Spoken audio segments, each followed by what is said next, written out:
The Forest of Voices.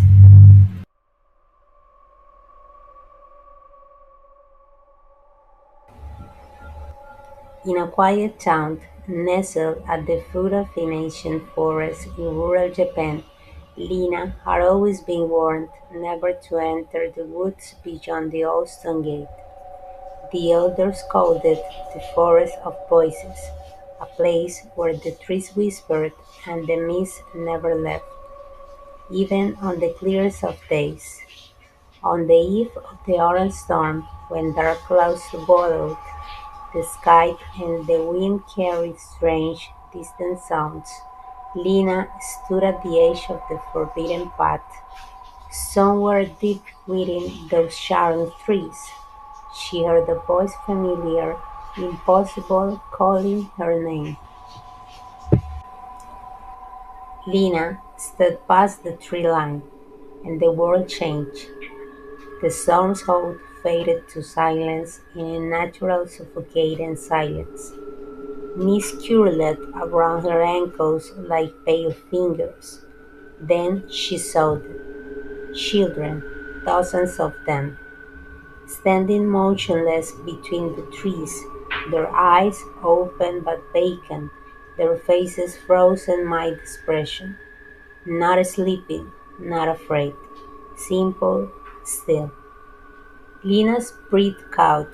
She reached out to touch the nearest child, a small boy in a red coat, but he did not blink, did not breathe. The forest had taken them, and it was waiting for her too.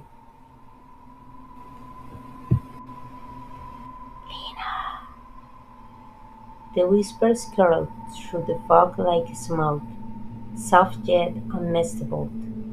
Her heart hammered as she pressed deeper into the darkness. The trees closed behind her, swallowing the last trace of moonlight.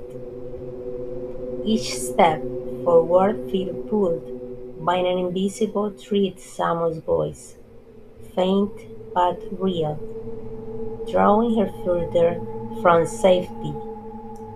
The forest breathed around her, shadows shifted between the trunks, a pale glow pulled somewhere ahead, neither flamed nor starred, but something older, something that knew her name.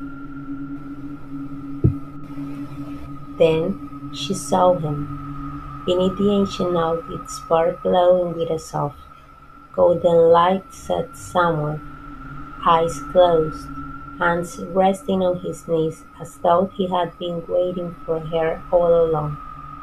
Lina's breath caught in her throat. "Samuel," she whispered, his eyes opened slowly, luminous and calm. "You came," he said, his voice carrying the warmth of a memory long kept. The air around the tree shimmered, golden moss drifting upward like embers from a quiet fire. For a moment the forest held its breath. "You must not speak their names," Samuel whispered, his eyes wide with fear. "The forest feeds on sound and voices. That is how it traps them." Lena looked around at the darkness, pressing close. "The children, they call out, didn't they?" Samuel nodded slowly. "And the Creator heard, it always hears." A low hum vibrated through the roots beneath their feet. In the shadows between the trees something grew pale, unblinking eyes, watching, waiting. "We have to leave now," Samuel urged, "before it lands your name too." Then, without warning, the stillness broke. The frozen children began to move slowly at first, like marionettes pulled by invisible strings.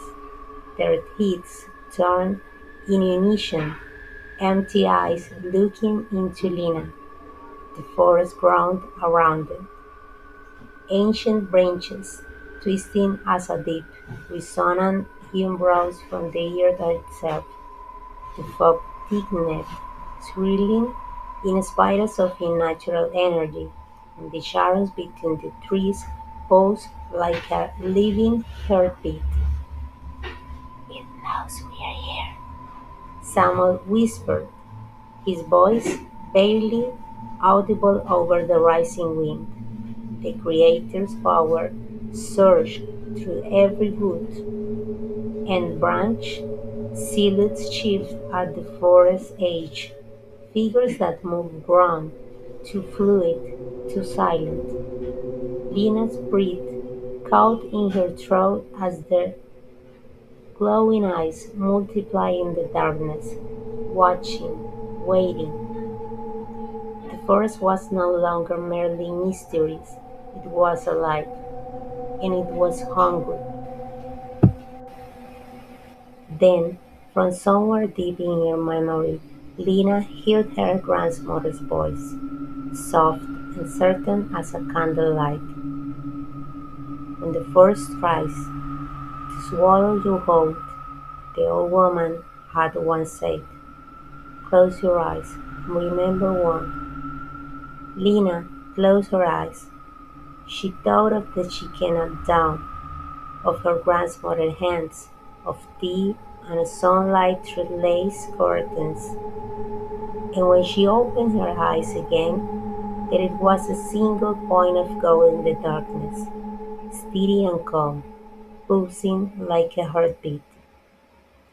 The shadows recoiled from it, the fog thinned, the trees seemed to exhale. "Do you see it?" Samuel whispers beside her. "Yes," Lena breathed. "I see it." For the first time since she had stepped beneath these branches, she was not afraid. "Follow it," someone urged, his voice breathless but alive. The golden light pulsed ahead like a heartbeat, weaving between the ancient trunks. Lena grabbed his hand and ran. The children moved behind them, no longer frozen, no longer silent. Their small feet rustled through the undergrowth as the forest slowly released its grip. The mist thinned, the shadows retreated. Ahead, a warm, amber glow flitted through the canopy, and for the first time Lena could see the edge of the trees. They burst through the forest boundary into the open air, gasping, louding, tears streaming down their faces.